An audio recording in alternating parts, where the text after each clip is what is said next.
Another cloudless day dawns in southern Kenya, exactly what they don't need. Mount Kilimanjaro is among Africa's most stirring sights, but hard times have come to the plains below. Death is all around, and it's tragic to behold. The cause is a lack of rainfall in a land where perversely there is still plenty of water. Underground springs fed by snowmelt from the mountain still create swamps.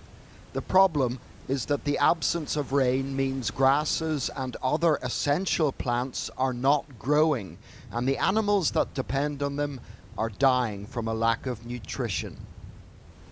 The elephant herds here are among the most successful in the continent. They're closely monitored, and conservationists have given them names.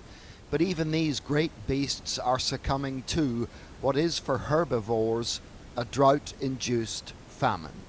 This elephant was a male. His name was Tolstoy. Tolstoy, yes. Tolstoy, named after a Russian. So he was 51 years old at the time of his death, and he was one of the greatest Amboseli tuskers, like one of the greatest alive. He was famous. Very famous all over the world. Do you miss him? I miss him so much. I miss him every day.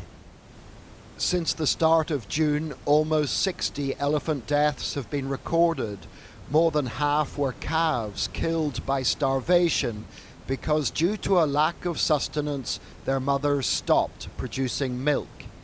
If the rains don't come before the end of the year, the death rate will only increase. There are plenty of people here who care deeply about these elephants, but the sad truth is that conservationists are powerless to stop the dying. Only fresh rainfall and new plant growth can do that. The drought is impacting local farmers whose herds are also going hungry in this arid landscape. Benson Leon is chief executive of a foundation called Big Life that tries to reconcile the needs of herdsmen and the wild animals they live beside. Big Life has helped to halt the development of this contentious avocado farm on the basis it encroaches on wildlife habitat. Right now, however, the biggest problem everybody here faces is a drier climate. You can see the glacier of Mount Kilimanjaro. When I was growing up, the glacier could come to the bottom of the mountain. So it's real now. For me, climate change is real. What is happening is real. At a time when their prey are lethargic and vulnerable, the carnivores, like the big cats, are thriving. There's also plenty to go around for the carrion feeders, like vultures and hyenas. When this elephant collapsed at this spot in July, the ranger Job spent the night with him to ensure he wasn't attacked before he passed away. Very sad story.